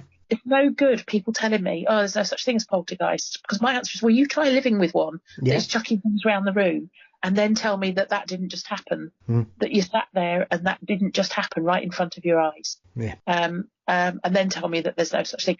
I'll listen to you endlessly about what the possible theories as to what caused that to happen are. Absolutely, I've got a very open mind on that. But you can't tell me it didn't physically happen, because I sat there and watched it and experienced it. And I know with the people that I interview that they feel the same. Yeah. I can't explain what happened to me. I can't contextualise it. I don't believe in the paranormal, or I'm not spiritual, or I'm not religious, and yet this thing happened, Talking of unbelievable things and strange things and stories that you would perhaps suggest that people would have a very hard time unbridling themselves of it, Ruth, is this incredible account from Woolfardsworth down in Devon. I absolutely had to include this one as something to talk about. Not least because what a fabulous name for a village. Absolutely. Woolfardsworth. And did you know they don't pronounce it Woolfardsworth? That doesn't surprise me in this country, Ruth. And I bet you could never guess how they actually pronounce it. Steve. Good try, but no. There are two Woolfardsworths in Devon, I believe, and I think one of them does pronounce it that way. But this is the one that's near Bideford. Yep. And it's actually pronounced locally as Woolsworth. So they literally miss out the entire 2/3 of the word and just go Woolsworth. And I just think that's because we've got friends that live very, very close to this village, within about 2 or 3 miles of this village. They own a farm there. And it, when we first used to visit, we're going to Woolfardsworth to the pub. No, you're not. You're going to Woolsworth. What? They have to explain. No, it's called Woolsworth, but it's spelled. Never mind. It's called Woolsworth. Okay. Okay. Oh. And we wonder why some people around the world, especially in America, have problems pronouncing Worcestershire sauce. Yes. Yeah. Some of the other wonderful English words. But yes, so Woolfardsworth written down. Woolsworth is how you say it. And I can talk about it openly because my poor friend who lives near it, she is absolutely petrified of ghosts. Will not read any of my books, will not listen to any podcasts or interviews I'm on because I talk about ghosts and she doesn't like them. So she hates the fact that I found one near, and she won't read this, so that's fine. But this was a chap who wrote to me. He's written to me about several experiences, so somebody's had a lot of experiences over his life. But he thought this might be of interest. So this happened about 10 years ago. He is also a paranormal investigator and speaker, and he was due to do a lecture at the Centre for Fortean Zoology at their annual conference. So they found this small holiday complex near Woolsworth, which had a few small apartments, some caravans to let, and a little holiday cottage, all on this little complex. There's quite a few of them in North Devon with little complexes that you could hire different types of buildings on. Yeah. So him and his girlfriend had gone down for this conference, and they'd rented the cottage for a few days. So obviously during the day, they're spending the day at the conference and part of the evening before just really spending, coming home for the late evening and night at the holiday cottage. So they'd come down the night before, slept the night, left early in the morning to go to the conference, spent all day and part of the evening at the conference, returned quite sort of mid-evening or whatever. And as they returned on that first, or the second night, but the first night of the conference, the landlady sort of collared them and said, could you remember to turn off the lights and TV when you go out? Because, I'm having to pay the electricity sort of thing. And Ross was a bit sort of like, well, yeah, sure, of course we will. But he was thinking, but we didn't have the TV on this morning. And I'm sure we turned the lights out when we left, but obviously we didn't. Never mind, we'll remember to. And just, thought more of it. So the next morning they get up early to go to the conference again, and he makes absolutely doubly certain that they've turned everything off before they leave. So he's consciously going round, making sure that everything's turned off. They get back in that evening and everything was turned on. And he said at that point he was absolutely certain something odd was happening in the cottage, because he knew he'd turned everything off. So that night in bed, they were woken up by the sound of heavy footsteps clumping about on the lower floor. And it sounded like sort of boots on flagstones, that kind of noise. And of course, Ross actually thought that a burglar had broken in and, they're,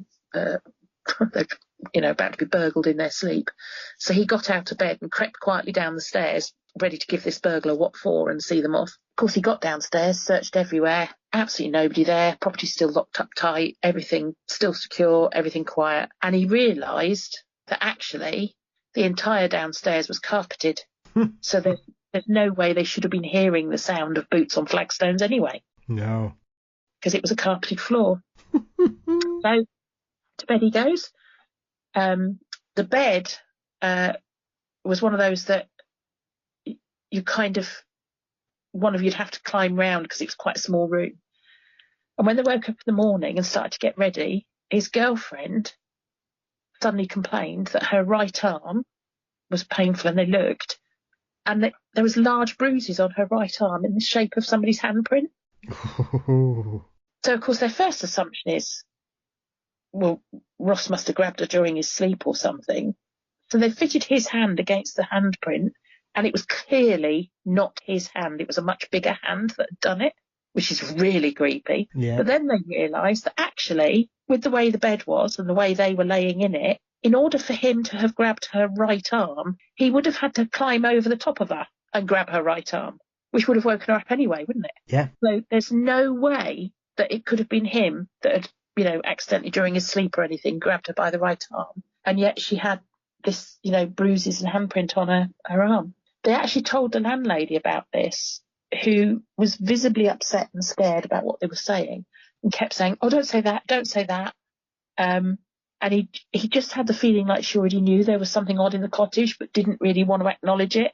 But that was their last night there. So the conference over and away they go. That's fine. Of course, a year later, time rolls round again. The same conference is held again, and it's held in the same location. So Ross and his girlfriend go back down to Devon for the conference, but this time they say elsewhere. Unsurprisingly.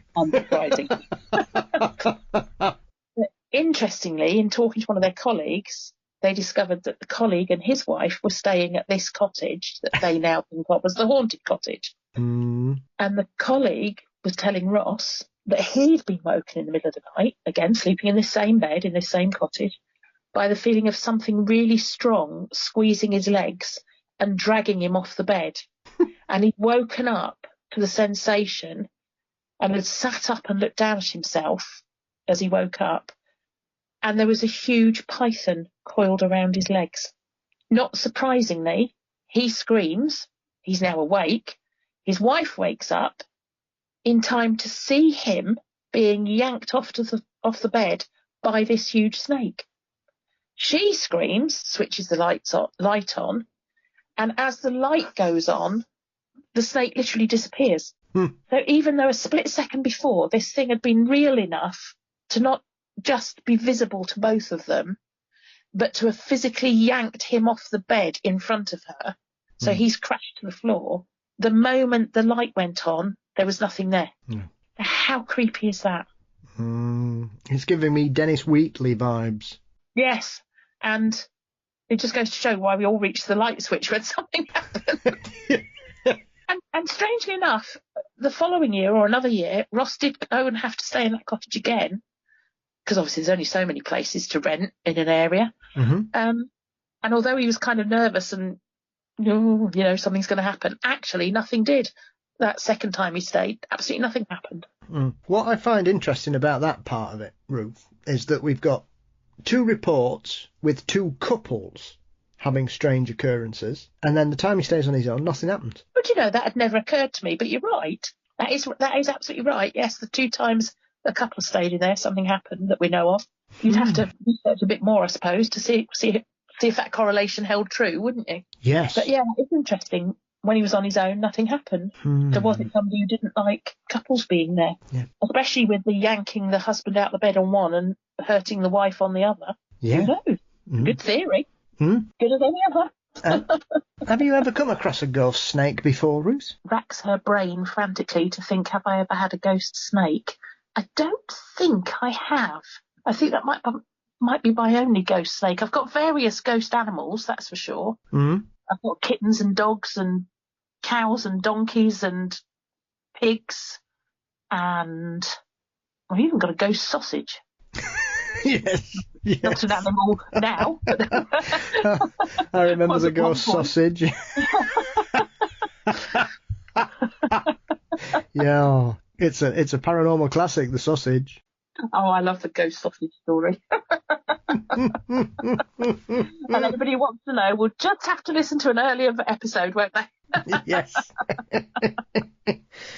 But yeah, that is a remarkable. I mean, with it being people of a more open-minded slant, obviously with them attending the CFZ conference as well, I suppose none of them were expecting the paranormal to make an appearance. Obviously, if anything, down in that neck of the woods, they'd be probably expecting one of the strange roaming beasts of the moors down there to appear. Yeah, hairy hands or... Yes. Yes, one of those. The beast of Bodmin or... Yeah. Well, I suppose they did get a beast in a way, but one of them got a snake, didn't they? Well, absolutely.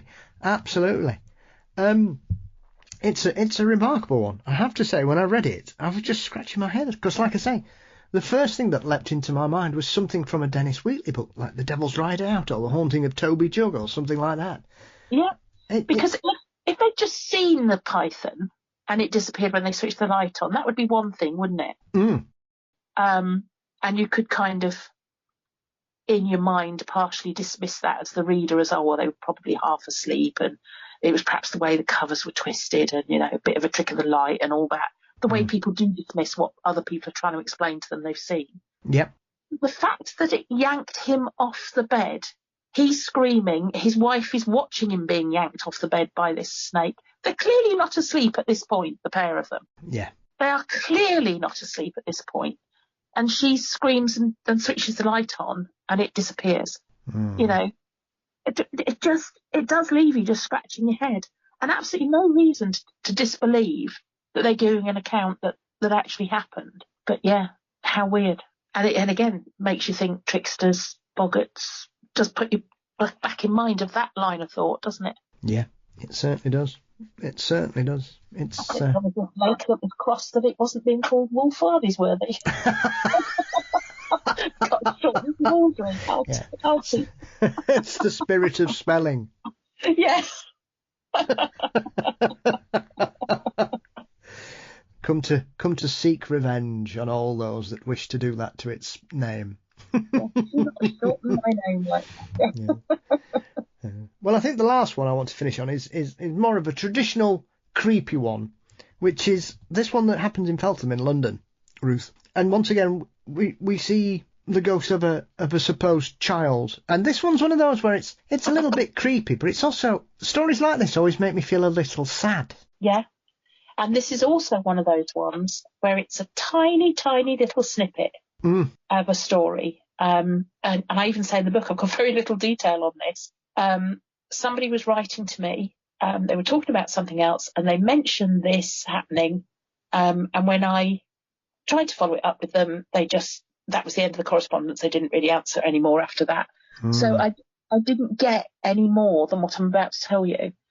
But the lady who'd written to me about her own account for somewhere else, said that her daughter used to live in some flats which were close to the grounds of Hanworth Park House, which is in southwest London, in an area of London called Feltham, or Feltham, I'm not sure how you pronounce it.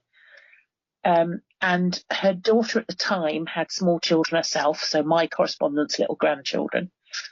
And she used to take them out. She lived in a block of flats, close to which there was a little playing area. And she used to take them out regularly to that to play, on the swings and what have you, get a bit of fresh air with them living in a flat. Mm-hmm. And she would obviously sit on a bench and watch the kids playing on the playground equipment. And she would often glimpse a little girl dressed in what looked like a long frilly night dress and one of those old-fashioned mob caps that they used to call them, the little frilly white caps on their heads. And it would just be standing, this little girl would just be standing somewhere close by, just watching the other children play. And she glimpsed it sort of out the corner of her eye, just enough to see it and turn and look at it, and then it'd be gone. So, yeah, just always this little glimpse of this little forlorn little girl ghost watching the other real live children playing. Yeah. And not joining in. And, yeah, like I say, tiny little snippet, but I still love to include them because wouldn't it be a shame to lose that? That might mean something to somebody one day. Yeah. Or somebody else might come along and it might pick up as a correlation on my database. So yeah, even the little ones like that, I like to include them, a little snippet. Because again, that's somebody's experience. There they are in a busy London, suburb of London, taking their children out to the park. Nothing more mundane than that, is there? Middle of the day, total normal daily activity, broad daylight, and there's this little ghost of a little child. So, yeah, all you people that think you might not bump into the paranormal, think again.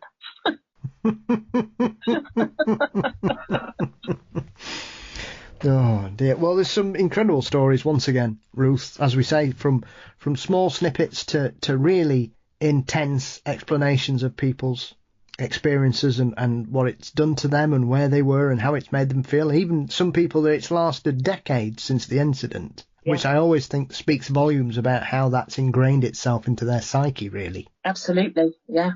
People are, these things really do affect the people that they happen to, because it changes your worldview. The day before it happens, you are merrily going along. There's no such thing as ghosts. There's no such thing as paranormal. Not interested in that subject after all. And the day after it happens, you're left having to either suppress that because it doesn't fit into your worldview and yet there it sits as a little thorn in your side, or it has to open up your worldview and you have to start looking into it and thinking about it. But either way, it's a hiccup that changed your worldview on that day, isn't it? Mm-hmm. So. It is. It's also nice to see two public houses in your book that I've had a drink in both, Ruth. No, totally bad. One of them's the Queen's Head, is it? Yes, which is my local. It's literally 500 yards from where I work. Oh, cool. Well, do spend some time in there and try and get a picture of the ghost for me. I'll try my best. I've been trying for a long time going in there. There's a few in there. My favourite, before it had a renovation a few years ago. Because it used to be one of those pubs where it'd have like a snug, a best room and a bar. Yeah. And they got rid of the snug. And unfortunately, one of the ghosts in there used to sit in the snug. It used to be an old chap in a flat cap who used to be seen drinking half a beer in there. Yeah, and now he can't. They've moved his snug. Well, they've got rid of the snug, yeah. So I haven't heard of that being reported for a good, 20 years or so. Because the Sheffield Ghost Walk used to finish in the Queen's Head. What a wise place for a ghost walk to finish. Yeah, absolutely. Both times. Haunted toilet as well. Ladies' toilets in there, haunted. Do you know I could write a book on haunted toilets? I think you should. There's a thought there, isn't there? And obviously the other one is the George Hotel in Hathersage. Ah, yes. Yeah, I've heard when I went in there, people were saying, "Oh, it's the most haunted pub in Hathersage," but that was all they said. But Hathersage is obviously a very famous place because it's supposed to be the resting place of Little John. Oh, right, as in Robin Hood's Little John. Yeah, and it's not far away from the ghost plane story you had in a previous book. No, and it does make an appearance in this one, doesn't it? Yeah. These 40 times 4, yeah. Yeah. So, strange place, Hathersage. It's one of those places, if you go there at night and go for a little walk, you would not be surprised, Ruth, to stumble across a phantom black dog running down one of the local streets towards you. It's that kind of place. It's very and it always makes me think of the Brontes. Yes. Yeah. I think it was Jane Eyre set there or inspired by Hathersage. I'm sure one of them must have been, because it always makes, in my head I go Hathersage Brontes, so I'm sure there's some connection there. Because I know a lot of it's set over in Bradford way, but it's It's not a long horse ride for the people of that era from where they were to Hathersidge over the moors, avoiding the spectral black dogs and white ladies that may be lurking around the corners and moors. Or hairy hounds, depending on which moor you're on, yeah. So, what's next, Ruth? As always, I know it always sounds like bad manners. You've just released 2 books in 3 months. You know, what's going on? What's happening? Well, I honestly think, because normally the minute I push the button to publish a book, I sit back in my chair and I go, oh, great, that's done. I can take a break. I can have a rest from this. And about half an hour later, my fingers are itching to look at the database and see what's on there. And I think previously the biggest gap I'd managed before I gave into that itch and went and had a look was about 12 hours. But this time I really did wear myself out writing 2 books at once. And I actually only looked at the database for the first time since I published, was on Saturday just gone, which is a gap of about 3 or 4 weeks, 3.5 weeks, something like that. And I think, okay, it was Christmas as well. But I was just exhausted with writing about ghosts, to be honest. But the itch is gradually building again, I've noticed this week. I always know when I'm itching to get onto research again because I start wanting to buy pens. Very bizarre. Very bizarre, I know. But I get this, have I got enough pens? Yeah, you're wanting to research again. And I just indulged myself with a whole batch of new purple ink pens. So they've arrived today. So, yeah, something's in the offing, people. But I haven't quite decided what that something is going to be. So the last few days I've been sort of scanning around my database and writing to a few people to let them know the book was out. And I've realised that once again the databases have filled up. I was going to make a list of so how many have I got that I haven't yet included anywhere that still need researching? And I got about a third of the way down the page that is places beginning with A on the database and thought, I've already filled a page of writing. This is ridiculous. This is not the way to do it. There are so many on there. So it's either going to be another roadmap, because that one has filled up, or another These Haunted Times, because that one has filled up, or I might even branch out and do some American ghosts and go mad, if I can persuade some people in America to talk to me. So if you're listening to this and you're in America, write to me, tell me your ghost stories, because I've got a bit of a hankering to look over the pond for some stories for things. But yeah, whatever I end up writing next, it will definitely be about ghosts, because I just can't leave the subject alone. Good. That's what we like to hear. So, Ruth, where can everybody get hold of a copy of this book or get in touch with you if they've got an experience or a story they wish to share? So you can easily find me on Twitter and on Facebook. Just look up Ruth Roper Wylde, or Pinterest. I'm on there as well, or LinkedIn. Or you can just email me. The email is dead simple. It's Ruth Roper Wylde, with no spaces or anything, @gmail.com. So nice and simple. Get hold of me like that. And all the books are available from Amazon and other online booksellers. You can ask your library to order them in, or you can contact me directly if you want to order a signed copy, and I can send signed copies out. Fabulous. Well, as always, thank you so much for spending some time in my company and taking me on a flying trip. I don't think we've covered as many parts of the UK as we have before today. We've been whizzing round, haven't we? Absolutely. There's only Ireland that can write in and complain this time. Yes. But we'll probably cover those guys next time. So thank you as always. Try and rest up a little bit before the itch takes over completely, Ruth, to recharge those batteries. And I wish you all the very best and look forward to the next time we speak. And to you too, Paul. It's always a real pleasure to be on this show and have a nice chat about my favourite subject.